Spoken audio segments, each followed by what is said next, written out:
क्या कोई विधवा महिला अपने पति की संपत्ति उसकी मृत्यु के बाद उस पर अपना अधिकार या उससे गुजारा भत्ता मांगने की कोई उपेक्षा रख सकती है? ऐसा ही एक जो केस था वो हमें देखने को मिला था, जो कि था विजय लक्ष्मी का जो केस था उसमें हमें देखने को मिला। तो नमस्कार साथियों, स्वागत है आपका हमारे चैनल परचम IAS पे। तो अभी हाल ही में दिल्ली हाई कोर्ट ने एक फैसला सुनाया है जिसमें क्या ससुर की पैतृक संपत्ति से विधवा महिला कर सकती है भरण पोषण। तो चर्चा में क्यों है, आप जान चुके हैं कि भरण पोषण से जुड़े एक मामले में दिल्ली हाई कोर्ट ने महत्वपूर्ण निर्णय पारित करते हुए कहा कि विधवा जो महिला है वह ससुर की पैतृक संपत्ति से प्राप्त संपत्ति से भरण पोषण का दावा करने की हकदार है। तो इस वजह से ये चर्चा में है। अब केस का नाम अगर हम बात करें कि किस केस के थ्रू ये फैसला आया है, तो विजय लक्ष्मी बनाम हरि प्रसाद का केस है, जो कि एक कंसर्न में रहा था बहुत टाइम पहले, बहुत लंबे समय से चल रहा है। तो इसे क्या है, हम इसके एक बार पृष्ठभूमि को जानेंगे, उसके बाद इसके निर्णय की तारीख है तो 15 जुलाई 2022। जो इसमें जो जस्टिस विभू बखरू है, इनकी सिंगल बेंच द्वारा इसके निर्णय को लिया गया था। उसी के साथ मुख्य मुद्दा क्या है, तो क्या विधवा महिला अपने मृत ससुर की पैतृक संपत्ति से भरण पोषण मेंटेनेंस जिसे हम कहते हैं इसका दावा नहीं कर सकती। आपने देखा था कि ज्योति मौर्य वाला केस है, उसमें भी जो है पति अपनी पत्नी से जो है गुजारा भत्ता मांग रहा है, तो उसी तरह ये केस है कि महिला है अपने मृत ससुर की पैतृक संपत्ति से भरण पोषण के लिए मेंटेनेंस मांग रही है। अब इस फैसले को एक बार हम एक सार में देखें तो हिंदू उत्तराधिकारी अधिनियम 1956 की धारा 19 के तहत विधवा को ससुर की संपत्ति से भरण पोषण का अधिकार है, भले ही वह पैतृक हो। अब इसमें मैटर नहीं करता कि वो पैतृक है या नहीं है। हिंदू उत्तराधिकारी अधिनियम क्या है, तो 1956 की धारा 90 संपत्ति का बंटवारा, जिसमें मृतक की संपत्ति उसके पति या पत्नी यदि जीवित है, दोनों में से कोई भी जीवित है उसको मिलेगी। उसी के साथ यदि कोई पति या पत्नी दोनों में से एक नहीं है, यदि मृतक का कोई पति या पत्नी जीवित नहीं है, तो संपत्ति सरकार को हस्तांतरित हो जाएगी।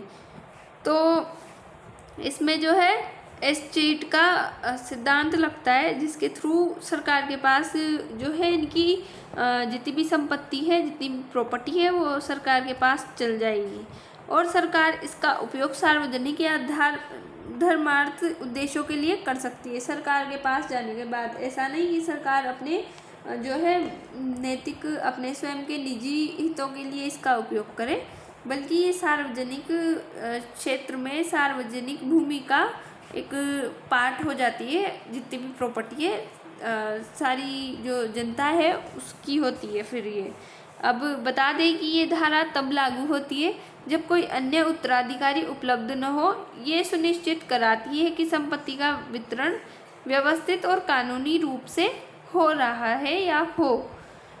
अब उसी के साथ बात करें हम, तो ये फैसला किस तरीके से प्रभावी होगा, महिलाओं के इंडेक्स में कैसा है, तो ये फैसला महिलाओं के अधिकारों को मजबूत करता है और खासकर जो संयुक्त परिवार प्रथा है इसमें बहुत लाभदायक रूप से हमें देखने को ये मिला है। अब जो पिटिशनर है अभियोगी विजय लक्ष्मी, जो ये विधवा महिला है, इनकी उम्र लगभग 50 वर्ष की है, जो अपने पति की मृत्यु के बाद विधवा हो गई है। अब जो प्रतिवादी जिसे हम रिस्पोंडेंट कहते हैं, तो हरि प्रसाद सिंह मृत ससुर के जीवित पुत्र, मतलब जो विजय लक्ष्मी है इनके देवर हरि प्रसाद सिंह है। उसी के साथ इसकी पृष्ठभूमि, इस केस की पृष्ठभूमि को जाने हम, तो ससुर जो कि श्री राम सिंह थे, जो विजय लक्ष्मी है इनके ससुर श्री राम सिंह है, इनकी मृत्यु 2015 में हुई। उनकी संपत्ति मुख्य रूप से पैतृक, जो कि पैतृक थी, जो हिंदू अविभाजित परिवार HUF से संबंधित थी। अब इसी के साथ हम बात करें तो ये विवाद का कारण क्यों बनी, तो विजय लक्ष्मी ने भरण पोषण के लिए याचिका दायर की। लेकिन देवर ने दावा किया कि पैतृक संपत्ति से विधवा को कोई अधिकार नहीं है। मतलब जो हरि सिंह है ये दावा करते हैं कि अब जो औरत है विजयलक्ष्मी, इनका मेरे पिता की जो कि राम सिंह है, इनकी पैतृक संपत्ति से इनका कोई रिलेशन नहीं है। जबकि विजयलक्ष्मी तो हरि सिंह की जो है भाभी है, उनका भी इतना ही अधिकार होना चाहिए जितना हरि सिंह का है। यदि विजयलक्ष्मी के पति जीवित होते तब भी तो अधिकार होता ना।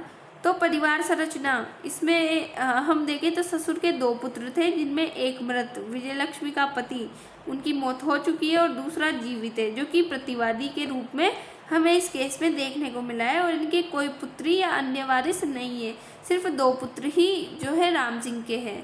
अब इस केस का कानूनी आधार क्या है, तो हिंदू उत्तराधिकारी अधिनियम 1956 की बात करें तो धारा 19, ससुर की मृत्यु पर यदि कोई विधवा बेटी या मां न हो तो विधवा बहू पुत्र की विधवा, मतलब जो हरि सिंह है, हरि सिंह की भाभी की बात हो रही है, या उनके भाई, क्योंकि हरि सिंह के भाई एक्सपायर हो चुके हैं तो उनको जो है संपत्ति में हिस्सा मिलना चाहिए। मतलब कुल मिला के कहने का मतलब ये है कि लक्ष्मी है, विजयलक्ष्मी, इनको संपत्ति का हिस्सा मानना चाहिए। धारा 8 और 10 पैतृक संपत्ति का वितरण, जो ये क्लास 1 वारिस हो, जैसे कि विधवा या पुत्र पुत्री में, इनमें होता है, ये क्लास वाइज होता है। हिंदू विवाह अधिनियम 1955 की धारा 24 जो कि भरण पोषण का सामान्य अधिकार देती है। अब हिंदू विवाह अधिनियम है क्या, तो 1955 की धारा 24 विवाह से जुड़े किसी भी कानूनी मामले में पति या पत्नी के बीच रहने के दौरान किसी भी पक्ष को अंतरिम भरण पोषण और लॉजिस्टिक खर्च का दावा करने का अधिकार है। मतलब ये इस चीज़ को जो है जज कर सकते हैं, इसका दावा कर सकते हैं। इसका मुख्य उद्देश्य किसी भी पक्ष को आत्मनिर्भर आय की कमी के कानूनी मुकदमे में आर्थिक रूप से नुकसान पहुंचाना है। ये एक अस्थायी उपाय है जो वित्तीय लाभ सुनिश्चित करता है और मामले के अनुसार लागू रहता है। मतलब वो डिपेंड करेगा कि मामला किस टाइप का है। उसी के साथ न्याय पूर्ववर्ती की बात करें तो सुप्रीम कोर्ट के जो विनीता शर्मा बनाम राकेश शर्मा, जो कि 2020 का केस है, जहां महिलाओं को पैतृक संपत्ति में बराबर अधिकार दिया गया है। फैसला लिंग समानता, जो कि आर्टिकल 14 भारतीय संविधान को मजबूत करता है। मतलब हम बात करें तो हिंदू समाज में तो ऐसा है कि बेटियां जो है भाई से हिस्सा नहीं मांग सकती, तो इस चीज़ को मुस्लिम से जो उनमें बहुत अच्छी तरीके से माना गया है कि बेटियां आधा लेगी। मतलब अगर दो भाई है, 2 बहनें हैं और 1 भाई है, तो दोनों बहनों को, और किसी के पास 100 बीघा ज़मीन है तो 50 बीघा तो एक भाई के पास रहेगी और 25-25 हाफ होके दोनों बहनों के पास जाएगी। जबकि हिंदुओं में ऐसा बोला जाता है कि अगर वो भाई से कोई लेडी है जो संपत्ति में अधिकार मांगती है तो वो भाई के घर किस मुंह से जाएगी। तो ये सब अधिकार है। तो अगर कोई औरत विधवा हो गई तो वो तो अब अपने परिवार में जा ही नहीं सकती, क्योंकि अगर वो भाइयों से हक मांगेगी तो उसे ऐसे आलोचना का सामना करना पड़ेगा, तो उसका है कौन। तो इस वजह से इन कंडीशंस को देख के विधवा जो पैतृक संपत्ति पे दावा कर रही है वो सही चीज़ है। अब हम बात करें कि विनीता शर्मा और राकेश शर्मा का 2020 का केस क्या है, तो सुप्रीम कोर्ट का मामला, हांगकांग के राष्ट्रपति ने ये स्पष्ट किया था कि बेटी को संपत्ति में जन्म से ही समानता का अधिकार प्राप्त है, पिता की मृत्यु 2005 संशोधन से पहले या बाद में हुई हो। इस जजमेंट ने महिलाओं की संपत्ति में समान अधिकारों को कानूनी तौर पर खारिज कर दिया, जिससे हिंदू उत्तराधिकारी संशोधन अधिनियम 2005 को पूर्व सहसंबंध प्रभाव मिला और बेटियों को बेटों के समान संयुक्त कानूनी उत्तराधिकार माना गया। अब हम बात करें राइट टू इक्वलिटी, जो कि हमारे फंडामेंटल राइट्स के अंतर्गत आता है, जो कि 14 से 18 बताया गया है। क्योंकि हम इक्वलिटी की बात कर रहे हैं, इसमें इस चीज़ में इक्वलिटी बहुत ज़रूरी है। तो इसकी एक ट्रिक बताते हैं कि एक डाउट इस चीज़ से जो है हम इस चीज़ को राइट टू इक्वलिटी को समझ सकते हैं। जैसे कि एक से इक्वलिटी समानता, जो कि आर्टिकल 14 में जो है सुसज्जित किया गया है। डी से डिस्क्रिमिनेशन, जो कि भेदभाव है, आर्टिकल 15 में है। उसी के साथ ओ से अपॉर्चुनिटी, जो कि अवसर, किसी भी व्यक्ति को किसी भी अवसर को अचीव करने में उसकी भागीदारी होनी चाहिए, उसे स्वतंत्रता होनी चाहिए, ये समानता के अंतर्गत आता है, जो कि आर्टिकल 16 में सुसज्जित किया गया है। उसी के साथ अनटचेबिलिटी, जो कि 17 में आता है, आर्टिकल 17 में, जिसमें ST SC टैग को मद्देनज़र में रखते हुए इसको रखा गया था। उसी के साथ टी से टाइटल्स, जो कि खिताब, किसी भी व्यक्ति को अपने खिताब को उसकी मतलब प्रचार प्रसार करने का ऐसे अधिकार प्राप्त है। अब कोर्ट ने ये स्पष्ट किया है कि पैतृक संपत्ति भले ही HUF की हो, पर विधवा को भरण पोषण का नैतिक और कानूनी दायित्व प्राप्त होता है। ये जो है कोर्ट इसे क्लियरिटी देता है इस चीज़ में। कोर्ट ने अभियोगी, जो कि विजय लक्ष्मी है, इसके पक्ष में क्या है, तो विधवा होने के बाद कोई आय स्रोत नहीं है इनके पास, और ससुर की संपत्ति से भरण पोषण की इनको आवश्यकता देखने को मिली है। धारा 19 के तहत ससुर की संपत्ति में विधवा बहू क्लास फर्स्ट वारिस है, इसलिए पैतृक संपत्ति का दावा वैध है, क्योंकि क्लास फर्स्ट का मतलब है कि जो राम सिंह है उनका सगा बेटा है, वो बेटा है, फर्स्ट क्लास में आता है, तो फर्स्ट क्लास वारिस है, क्योंकि उनका बेटा बहुत करीबी हो जाता है। संयुक्त परिवार प्रथा में बहू को परिवार का पूर्ण सदस्य माना जाता है। अब इसके जो विजयलक्ष्मी है, इनके अकॉर्डिंग सबूत क्या है, तो ससुर की वरीयता, रिकॉर्ड में कोई वंचन नहीं है, विधवा की आर्थिक स्थिति बहुत ही ज़्यादा खराब है, कोर्ट ने आय प्रमाण पत्र देखा है, उसके अकॉर्डिंग इस चीज़ को बताया है, ये हमें सबूत के तौर में देखने को मिला। अब मांग क्या है कि मासिक भरण पोषण राशि इन्होंने 20,000 और संपत्ति का हिस्सा मांगने की अपील की है। अभियोगी ने जोर दिया कि पैतृक संपत्ति का मतलब ये नहीं कि विधवा को वंचित किया जाए। उसी के साथ कोर्ट में हरि सिंह, इनका पक्ष क्या है, जो कि प्रतिवादी देखने को हमें मिले, इनके देवर है विजयलक्ष्मी के, तो पैतृक संपत्ति केवल जीवित पुत्रों की है, विधवा बहू को कोई सीधा अधिकार नहीं है, हिंदू लॉ के पुराने सिद्धांत पर आधारित है, जबकि हिंदू बिल चेंज हो चुका है, इसमें संशोधन किया जा चुका है, तो इस चीज़ का ये दावा करते हैं। भरण पोषण केवल स्वयंवर, जो कि पति की संपत्ति से न हो सकता है, न कि ससुर की पैतृक संपत्ति से। मतलब ये बताते हैं कि अगर तुम्हारा पति जिंदा होता तो तुम पति की संपत्ति से भत्ता मांग सकती थी, तुम्हारा कोई अधिकार नहीं है कि तुम अपने ससुर की संपत्ति में अपना अधिकार जताओ। अब ये दावा करते हैं कि विधवा की अपनी संपत्ति आय है, अतिरिक्त भार अनुचित है। मतलब ये इस चीज़ को गलत बताते हैं कि इनकी आय है, ये अतिरिक्त भार डालने की कोशिश कर रही है। अब सबूत बताते हैं ये कि संपत्ति दस्तावेज दिखाकर HUF की स्थिति साबित की, लेकिन विधवा के अधिकार को नकारा। मतलब ये कहीं ना कहीं गलत हमें देखने को मिलते हैं, जब भी तो ये चीज़ें नकार रहे हैं। अब ये मांग करते हैं कि याचिका खारिज करने की अपील करते हैं कि इस याचिका को आप जो है खारिज कर दीजिए। प्रतिवादी ने पारंपरिक हिंदू कानून का हवाला दिया, लेकिन कोर्ट ने इसे आधुनिक व्याख्या से खारिज किया। दिल्ली हाई कोर्ट का फैसला आया है कि इन्होंने अपना मुख्य निर्णय लिया, याचिका स्वीकार की और विधवा को ससुर की पैतृक संपत्ति से भरण पोषण का पूर्ण अधिकार दिया। अब इसका कारण क्या है, धारा 19 स्पष्ट रूप से विधवा बहू को वारिस मानती है।